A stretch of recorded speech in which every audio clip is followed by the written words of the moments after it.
Good morning all of you. మనం ఈరోజు current ఎస్ఎన్టీలో భాగంగా మనకు న్యూస్లో ఉన్నది ఏంటంటే హైడ్రోజన్తో నడిచే తొలి ప్రయాణికుల నౌక. మనకి hydrogen national green hydrogen mission అనేది చెప్పాను కదా. సో హైడ్రోజన్ అనేది మనకి ఇప్పుడు ఇంపార్టెంట్ టాపిక్. సో దీనికి సంబంధించి ఏది వచ్చినా సరే ఎస్ఎన్టీలో మనకు ఇంపార్టెంటే కరెంట్ రిలేటెడ్గా. కాబట్టి హైడ్రోజన్తో నడిచే తొలి ప్రయాణికుల నౌక ప్రపంచంలోనే ఫస్ట్ టైం ప్రయాణికుల నౌకని ప్రపంచంలోనే ఫస్ట్ టైం ప్రయాణికుల నౌక. ఇది ఎక్కడంటే అమెరికాలో శాన్ ఫ్రాన్సిస్కో తీరంలో అమెరికా వాడికి చేశారండి. శాన్ ఫ్రాన్సిస్కో తీరంలో హైడ్రోజన్తో నడిచే తొలి ప్రయాణికుల నౌకని అభివృద్ధి చేశారు. ఇది ఫస్ట్ టెస్టింగ్ రేంజ్లో ఉంది. దీని పేరు వచ్చేసరికి ఎంవిసి చేంజ్. హైడ్రోజన్తో నడిచే తొలి ప్రయాణికుల నౌక పేరేంటండి? MVC change. ఇది 70 అడుగుల పొడవు ఉందండి. ఈ షిప్ పొడవు ఎంతండి? 70 అడుగుల పొడవు ఉంది. ఈ 75 ప్యాసింజర్స్ ఇందులో ట్రావెల్ చేయొచ్చు. ఎంతమంది అండి? 75 మంది ప్యాసింజర్స్ ఇందులో ట్రావెల్ చేయొచ్చు. ఇది 300 నాటికల్ మైలు దూరం అనేది ప్రయాణిస్తుందండి.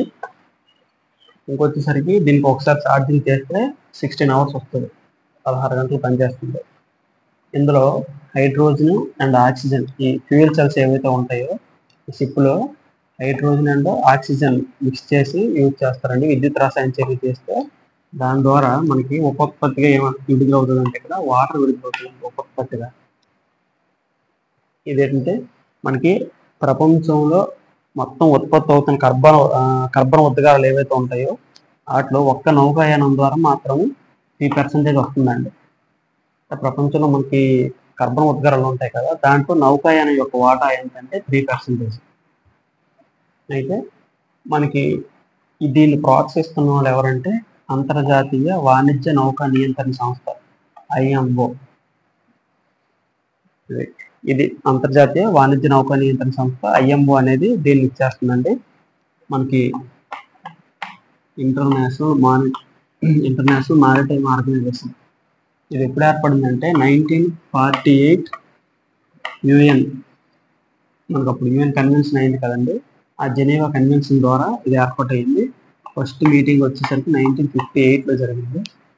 First meeting. దీని హెడ్ క్వార్టర్ వచ్చేసరికి లండన్ అండి, UK. దీని హెడ్ క్వార్టర్ వచ్చేసరికి ఇది మెయిన్గా రెండింటిని చూస్తుందండి. మెయిన్ దీని ఫస్ట్ ఆబ్జెక్ట్స్ మెయిన్ ఏంటంటే సేఫ్టీ అండ్ సెక్యూరిటీ అండి. ఈ షిప్స్ అయితే ఏవైతే ఉన్నాయో మెరైన్ తర్వాత సేఫ్టీ అండ్ సెక్యూరిటీ దీని యొక్క ఫస్ట్ ఎయిమ్. సెకండ్ ఇంకోటి ఏంటి చూస్తుందంటే పొల్యూషన్. ఈ పొల్యూషన్ కంట్రోల్ చేసేలో భాగంగానే మనకి ఈరోజు ఈ షిప్ని డెవలప్ చేసింది. సెకండ్ థింగ్ ఏంటంటే పొల్యూషన్. ఇది ఓవరాల్గా ఇది ఇప్పుడు వచ్చేసరికి పొల్యూషన్ కంట్రోల్ చేయడం. ఓకే, ఇది ఫస్ట్ ప్రయాణికుల నౌక, తర్వాత కంటైనర్ నౌకలకు కూడా అటాచ్ చేస్తామని చెప్పారు IMO. ఇది ఈరోజు కరెంటు ఎస్ఎన్టీలో భాగం అండి. ఇవి చూసుకోండి. ఇది చూస్తున్నప్పుడే ఇక్కడ హైడ్రోజన్కి సంబంధించి కూడా మనం చూసుకోవాలి. మనకి మొన్న లాస్ట్ టైం కరెంట్లో చెప్పేటప్పుడు NGHM గురించి చెప్పాను, నేషనల్ గ్రీన్ హైడ్రోజన్ మిషన్ అని. ఇక్కడ ఏం చెప్పాలంటే నేషనల్ గ్రీన్ హైడ్రోజన్ మిషన్ కోసం చెప్తూ కొన్ని మార్గదర్శకాలు విడుదల చేశారు అని చెప్పాను అనమాట. సో అది కూడా చూసుకోండి, మన లాస్ట్ క్లాస్లో ఉంటుంది NGHM గురించి. మనకి కరెంట్లో ఇప్పుడు ప్రజెంట్ ఉన్నది ఏంటంటే ఈ ఎస్ఎన్టీలో ఈ ఎన్విరాన్మెంటల్ ఇష్యూస్ సంబంధించి ఏది ఉన్నా కూడా మనకి అది ఇంపార్టెంట్ అండి. దానికి రిలేటెడ్ ఏది వచ్చినా చూసుకోండి.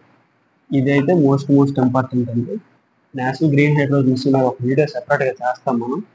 సో అందాక దీనికి సంబంధించి ఏది వచ్చినా నేను ఇలా చెప్తూ ఉంటాను, మీరు కొద్దిగా నోట్ చేసుకోండి.